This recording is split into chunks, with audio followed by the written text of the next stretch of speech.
السلام علیکم ورحمۃ اللہ وبرکاتہ۔ اس کے ماں باپ نے بڑے لاڈ و پیار سے پرورش کی۔ جوان ہوئی تو والدین کی رضامندی کے بغیر کالج کی بس کے ڈرائیور سے خفیہ نکاح کر لیا۔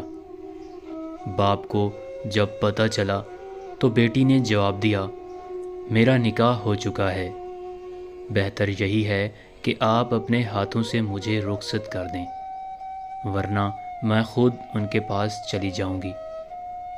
باپ نے کہا کہ اگر آپ کا یہ حتمی فیصلہ ہے تو آپ نے گھر سے جو کچھ لینا ہے لے لیں اور خود ہی اپنے شوہر کے پاس چلی جاؤ، لیکن یہ یاد رکھنا اب آپ کا ہم سے اور ہمارا آپ سے کوئی تعلق نہیں رہا۔ ہمارے لیے مر گئیں اور ہم آپ کے لیے۔ وہ خوشی خوشی سامان پیک کر کے اپنے شوہر کے پاس چلی گئی۔ تقریباً 8 سال بعد اس کی ملاقات ایک قریبی عزیز سے ہوئی اور وہ اسے اپنے گھر لے آیا۔ خیر خیریت دریافت کرنے کے دوران اس نے زار و قطار رونا شروع کر دیا۔ وہ سمجھا کہ شاید گھر کے حالات صحیح نہیں ہوں گے۔ والدین کی نافرمانی اور جدائی کا پچھتاوا اسے رلائے جا رہا ہوگا۔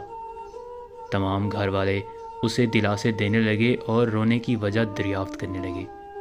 بہت اصرار کے بعد اس نے رونے کی وجہ بتائی۔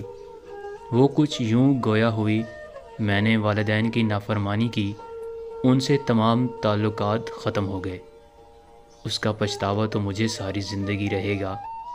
مالی لحاظ سے بھی مجھے کوئی پریشانی نہیں ہے، اللہ کا دیا سب کچھ ہے، لیکن میرے لیے جو سب سے زیادہ تکلیف دہ بات ہے وہ کچھ اور ہے۔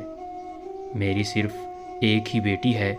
میرے شوہر جب نماز پڑھنے کے بعد دعا مانگتے ہیں تو میں نے چپکے سے کئی بار ان کی دعا سنی ہے۔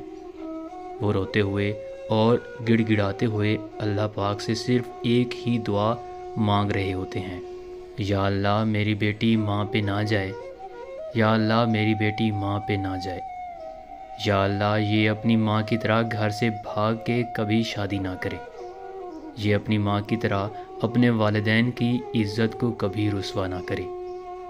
یہ دعا تمام لڑکوں اور لڑکیوں کے لیے ایک پیغام، ایک نصیحت اور ایک اعلان ہے، اگر کوئی سمجھے تو۔